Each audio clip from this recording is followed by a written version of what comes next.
Jenna Sparrow. It's called Die on This Hill here on BBC Radio Norfolk for your Wednesday. It's Kayleigh here with you. And Norfolk, I mean, let's face it, it's very well known for being a great holiday spot. But for one writer, time spent here is turned into the setting for a dark crime series. So Rob Parker lives in Warrington, but years of family holidays on the Norfolk Broads have inspired his thrillers, and the latest book, Forbidden Waters, is the second in the series following Kayleigh, a former soldier turned cold case diver. And this time the mystery begins at the bottom of a hidden bit of the Broads with a dangerous discovery. Oh, it sounds exciting. Rob is in my studio. Good afternoon. Good afternoon. How are you doing? Yeah, all right. Well, as they probably tell you in the Norfolk pub as well. I mean, I can tell from the afternoon that you're not from around here, but yes. you clearly love Norfolk though. Oh, I absolutely love it. I mean, I've made an idiot of myself in the waiting room already because I was listening. And when you said, have you ever been on holiday to the same place loads of times? I was like, yes, I have. I didn't know you were leading me in. It's all about you. I was like, me. No, I was really, really lucky. My beloved gran had like it's kind of like a shack on stilts back when I was growing up in the 80s, and we'd come down here all the time, and I just fell in love from like birth, essentially. There's videos of me by the river from birth, and then it sort of became a deep-seated thing where I was just hooked with the history, you know. Norfolk has absolutely everything when it comes to myth, legend, story, history. It's got its own rhythm. It's got so many beautiful places as well. The architecture, I think, is incredible. I mean, just here in Norwich now, you know, I've just wandered through what feels like the medieval world, you know, walking around the castle there. It's got, and when it comes to writing stories and making stuff up, there's so much to play with. And I mean, it's really nice to sort of, 'cause I think we take it for granted. Obviously, we're around it all the time, but actually to hear someone else come in and go, wow, like what you've got is really, really good. So what have been some of the memories of some of those holidays? Where do you tend to end up? Well, absolutely anywhere, if I'm honest. And I'm the kind of person where I'm always going to say yes to something as well. So as I got older, we'd do the, you know, when we were younger, we'd be on the boats and we'd be doing this, that, the other. We'd be going to the, you know, all the attractions. Pleasurewood Hills, we'd have gone there, you know. We'd have, Great Yarmouth, a huge hit growing up. And then as I got older, I was like, I can spread my wings a little bit here. So I went sort of like looking myself. And now I like nothing more than just going and getting in trouble in Norfolk. Like just going and finding what's going on. So in the books themselves, like 95% of the locations you can go to, and I make sure of that because I think it adds like a real layer for the reader as well, especially if it's about your home patch and that kind of thing, because I'm obviously, you know, in inverted commas, an outsider, but each book is a love letter to this region. It really, really is. So thank you for letting me come here and do some really horrible things on the page. Thank you. Do you remember the exact moment? And do you, I mean, I don't know, maybe it was on a snail in Joyland or something, but do you remember the exact moment you're on holiday and you went, this would be a really good setting for a really dark crime novel. Yeah, I think it was. I was in. What's it called? Is it the Pier Tavern on Great Yarmouth? Yeah. And I remember looking underneath, and I remember thinking, what a great place to find a body. I don't think, right, Rob, you're either a weirdo or, you know, you need to start like getting this down on the page, you know. But I was too nervous to write about Norfolk in the beginning. So I did a series up in Manchester. I did a series of the bridge between Liverpool and Manchester, just like waiting until the time was right. And then I was out of contract and I found the character. So Kayleigh, it was all based around the character. He is, as you mentioned, he's a soldier. He's got so many mental health issues thanks to PTSD, and I really went deep on the research with that.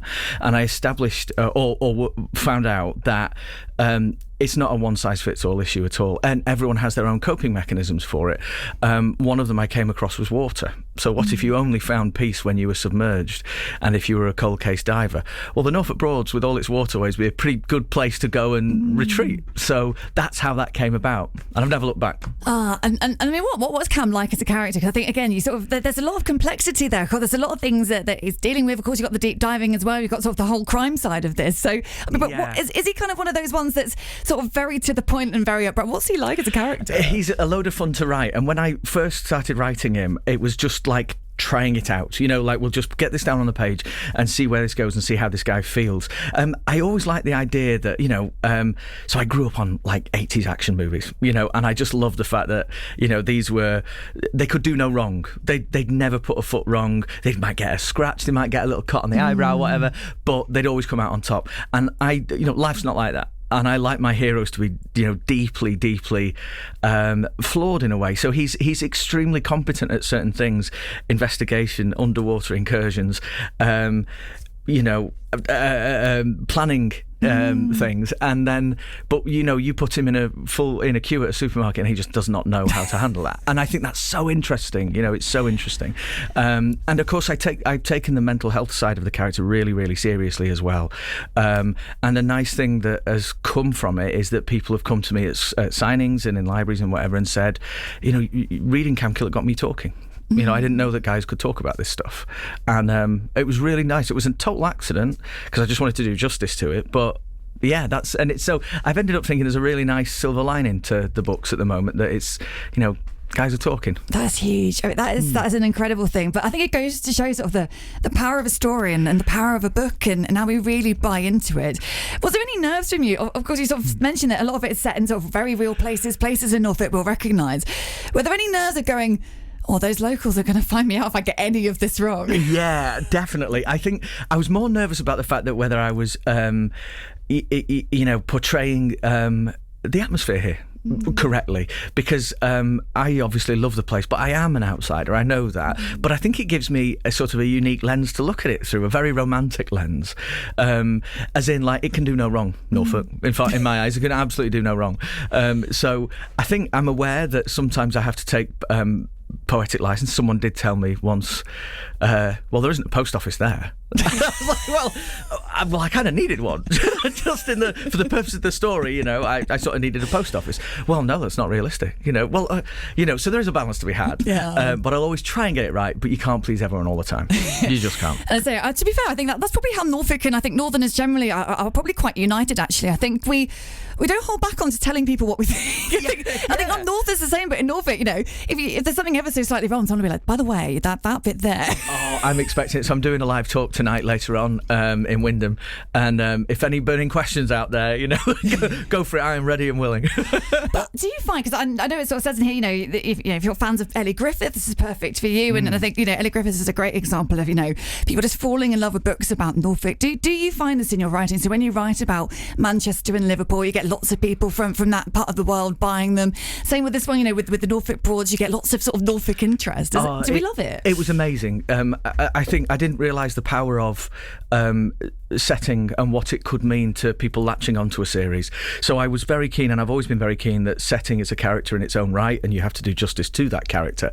But I was just amazed with the amount of love that has been shown to this in a very short period of time. I get an awful lot of people getting in touch saying how a year is too long to wait between the books. I can happily confirm that I've been allowed to write a 3 and 4 as well. So while Forbidden Waters is number 2, there will be a 3, there will be a 4. I've just finished the 3rd one, and I just love dipping my toe in this world. So yeah, you catch me on a really happy spree at the minute, Kayleigh, if I'm honest. I'm really happy. But I don't think people appreciate sort of the work that has to go into sort of with a book like this, because of course every writer will write it and hope it gets published and that bit, but the work never stops, does it? You have to sort of keep promoting it and going out and ending up on another holiday in Norfolk, which probably isn't the worst thing. But I must admit, there was something very, very, I'll be very transparent, that there was a bit of an ulterior motive. So maybe if I set the books down there, I can go there more often. Yeah. And what do you know? I've had to come down on a tour. Drats, I'm here for 4 days, going all over the place. And who knows, we might squeeze a pint of Guinness here and there as well. So. Good choice. We do some good, very good local dark beers as well, a bit like Excellent. It too. So we can definitely look after you there. So what will you get? When you read it, what do you think are the main things that people will get out of it once they finish the end of the book? Well, I really hope entertainment is the main thing. I really want, I'm sorry, not sorry that I'm robbing you sleep. That's the kind of books that I was in love with growing up, and I'm still in love with now. So I want you convulsively turning the pages. Convulsively implies I'm making you ill. Sorry, compulsively turning the pages. He works with words for a living, can you tell? I really hope that I want to challenge. So certainly with this one, I set myself a task of how far could you go along with evil if you had a slight hint of empathy for it. And I love that as a challenge. It really, like when you're lying, it makes me lie awake at night thinking, could I? Maybe. No, maybe. That kind of thing. And that's what I want you to feel at the end. I want you to feel confused, but above all, entertained. Entertainment will always be the main goal. Oh, and I mean, apart from the work trips, obviously, have you got your next holiday to Norfolk booked already? Yeah. So I'm back here at Waterstones in Norwich on the 5th of February. Mm-hmm. So I'm home for a week, back for a bit, and then I'm back up here half-term week as well. And I'm going to go after some pike as well this time. So yeah. Oh, and do you still switch off when you come on holiday, or when you go on holiday now? You're like, that would make a great setting. I'm going to pop that in the notebook. You know, that actually has a post office in it, so I'll remember that next time. Yeah, the post office is brilliant. Yes and no. So I find that automatically when I come down here, my blood pressure just disappears. Not disappears, it lowers around the A11. So I'm like, I'm getting there. I can feel it. And my body tells me that I'm getting closer to it. I'm a right weirdo, aren't I? And then I think when I'm here, I've never been good at switching off, ever. So, I've been writing on the way in today. I wrote a bit last night on something new, and I really want this to be my career for a long time, and this is an amazing opportunity at the moment, and the Cam Kayleigh books are doing amazing things for me and my family, but if I take my foot off the gas, I don't want to let it slip, so I'm just going to keep going as hard as I possibly can, so I don't switch off much, if I'm honest. Oh, well, it's lovely to meet you. I think possibly the one person that loves Norfolk more than all of Norfolk combined, I think, is going to be your new job title, I think, because honestly, they need to recruit you for all the tourism for this county, I think, because you've absolutely sold it. Yeah, tell me where to sign, I'm here. It's Rob Parker, so author of the Cam Kayleigh series, and the latest book, Forbidden Waters, is out now through Raven Books at Bloomsbury, Waterstones, through Amazon. Just give it a search, Forbidden Waters, Rob Parker, and all the details will come up. All right, roadwise, having a look round at the moment. It's kind of just the usual.